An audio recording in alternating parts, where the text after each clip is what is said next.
ato lokale dhe ato qendrore, shkëputjen e grupit nanoist në kohën e presidentit, dhe më pas divergjenca jo të zotit Petro Koçi etj. Nëse ju fitoni, do të kaloni me PD-n? Është e pamundur. Do të jem aty ku jam prap. Unë jam themeluesi PS-s në Cakën, thash, dhe në Fier. Jam delegat i gjitha kongreseve. E qartë. A do ju pranojnë?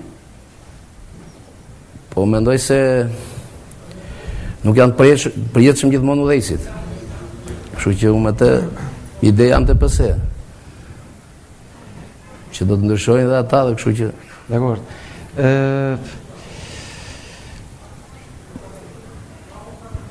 Zonja Esmeralda, duke ju referuar fjalëve të qytetarëve, duke ju referuar sjelljes jo të hijshme të deputetëve tanë që na përfaqësojnë në parlament. Dhe për këtë jemi koshient, jo të gjithë, por në një mazhorancë. A ka nevojë ligjvënësi shqiptar për një psikolog? Ndoshta edhe për dy. Tani, parlamenti është institucioni ku duhet jetë tempulli i fjalës së lirë, ku përplasen ide, qëndrime të gjitha grupeve të interesit. Po të bëjmë një analizë të zhvillimit të qenies njerëzore dhe të analizojmë se kush na udhëheq sot, përfaqësuesi domethënë ligjvënësit tanë që ne i kemi dhënë votën tonë dhe që na përfaqëson dhe marrin vendime mbi fatet tona. Po të i hedhim një vështrim sipas teorive të personalitetit. Kemi shumë teori personaliteti, sepse vetë personaliteti është ajo që tregon sjelljen e njeriut, tregon të menduarit apo ndjenjat e tyre. Vetë psikologjia është shkenca që studion sjelljen, por edhe aftësitë njohëse. Në aftësitë njohëse fusim gjuhën, komunikimin, të menduarit, kujtesën, perceptimet e njësër të tjerash. Ajo që prezantohet sot Parlamenti Shqiptar, forca, sepse mënyra e komunikimit... Zonja Esmeralda, është pasqyrë e shqiptarëve Parlamenti Shqiptar? Nëse është pasqyrë, nuk po e vazhdoj pyetjen. Nëse është pasqyrë e qytetarëve shqiptarë, jemi në shqiptarët kështu? Si sillen në parlament? Po më kujtohet unë kam parë në për kafene, në për bare që shahen dhe nga nënat, do më falin të lëshikuesit, shahen, por në parlament më çudit. Në rrugë nuk më bëndoj përshtypje, sepse ne zakonisht... Është vërtet. Jo të gjithë po i përdorim të fjalë, por ti përdorësh në parlament duket pak absurde. Para disa vitesh më kujtohet më ngacmuat, sepse një bisedë që kemi bërë dhe me të huajt, kemi qenë në një rreth shoqëror me student pas universitar, edhe një profesor i unë kalon edhe debati kishte arritur kulmin. Do me thonë, arsyeja Inati nuk po gjente do të kishte zënë vendin e argumentit real. Edhe na pyet cili është subjekti i këtij debati kaq shumë të zjarrt. Normalisht ne u përgjigjëm me sinqeritet, tham politika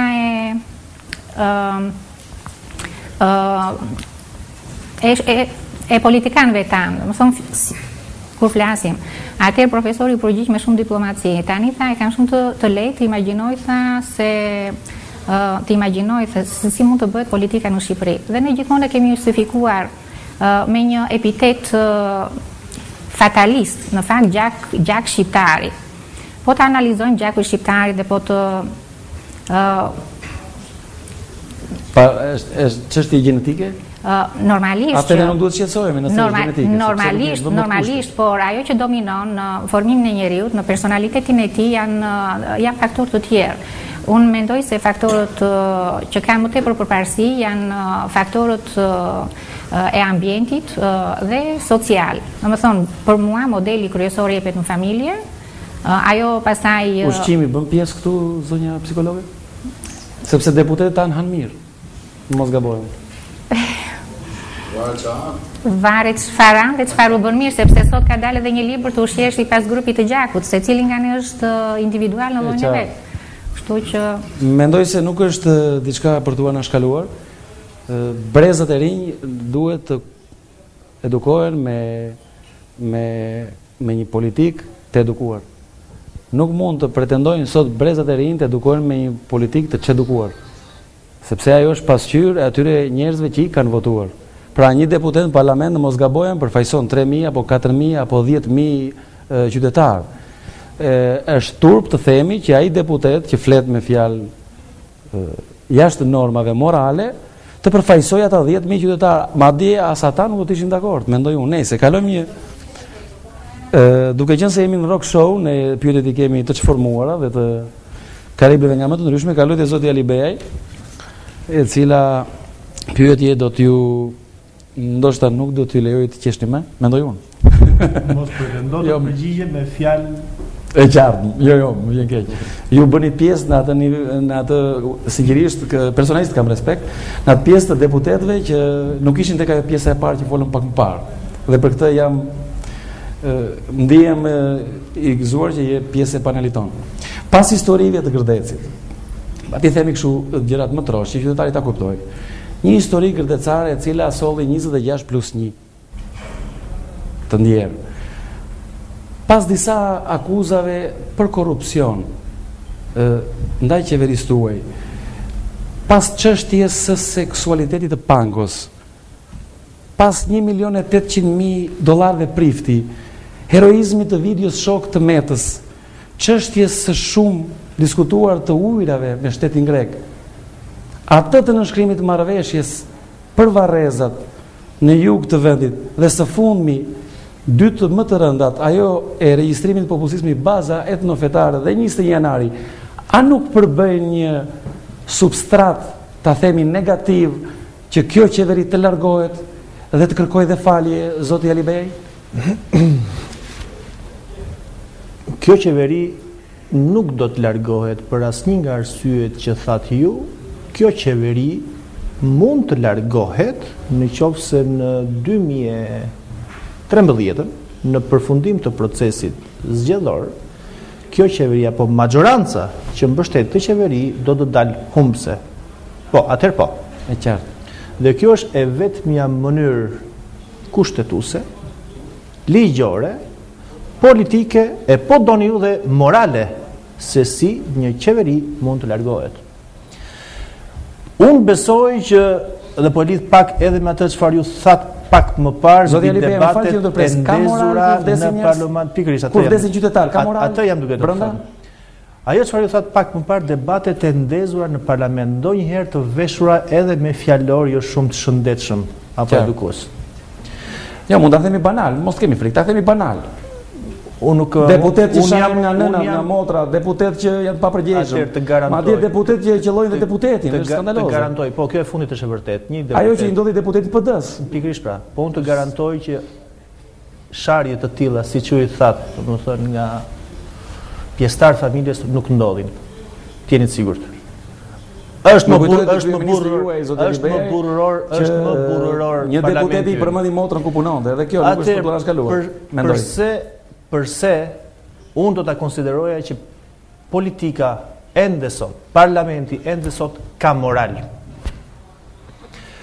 Ruajna Zot nëse parlamenti ynë do të ishte një dialektik midis PS-s, PD-s, maj djath po e quaj unë, ku gjithë të flisnin tër elokuencë, tër respekt, tër fines, këtu shqiptarët dhe shoqëria do duhet të bënte shumë kujdes, se çoç do të fshihej. Pikërisht. Ne do të jemi pasqyrë e shoqërisë shqiptare. Shoqëri shqiptare e cila ka entuziazmin më të madh kur kombëtarja jon fiton, apo jo, ndezin dhe fishek zjarre, bëjmë dhe tym. Dhe këtu e shohim që shoqëria shqiptare na qenë kërka vërtet energjike. Pse të mos konsiderojmë që shoqëria shqiptare, pasqyra siç e thatë ju në parlament, është po kaq energjike. Ndonjëherë është dhe emotive. Dhe kjo është, unë besoj, mos e dobishme për shoqërinë shqiptare, sepse duhet të arsyetojmë përse ndodh.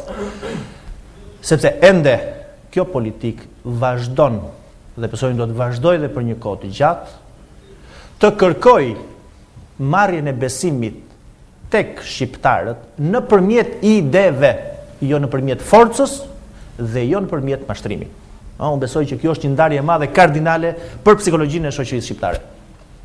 A ka moral? Sigurisht që ka moral. Ju listuat një sër incidentesh apo aksidentesh që kanë ndodhur në intervalin kohor kur në qeveri ka qenë dhe do të vazhdoj besoj edhe Partia Demokratike apo Aleanca së fundmi me Lëvizjen Socialiste për Integrim. Por ama, unë besoj që kjo politik e motive që mund të ndodhë në parlament nuk do duhet jetë e tillë që të verboj syt e shqiptarëve. Shqiptarët do duhet të arsyetojnë masën e fajësisë dhe autorsinë e të gjithë incidenteve. Shqiptarët, unë besoj dhe unë bashkë me ta, do duhet të injektojmë durimin, do duhet të injektojmë ndoshta disa leksione bazike të demokracisë.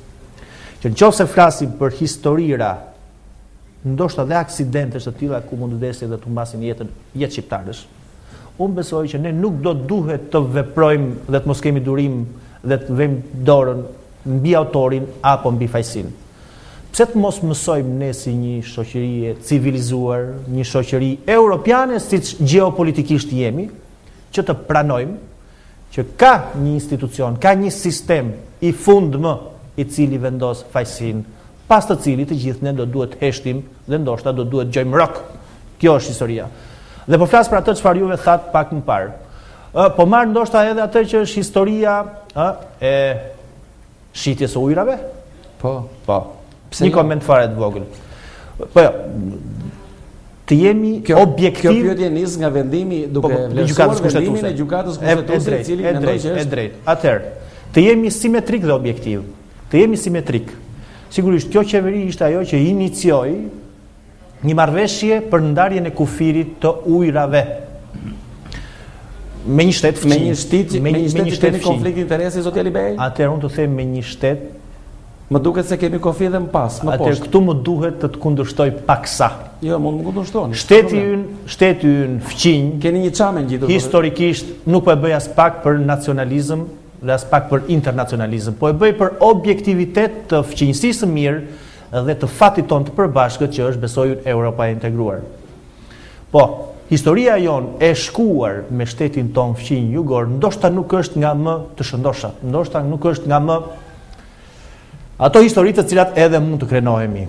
Porse, nëse do të pranojmë që një shtet i civilizuar është ai i cili pranon metamorfozën e zhvillimit pozitiv të psikologjisë, siç e tha edhe psikologjia, të psikologjisë shoqërore, do të jemi kaq fisnik, kaq dinjitoz sa ta konsiderojmë shtetin grek si partner, si dinjitoz.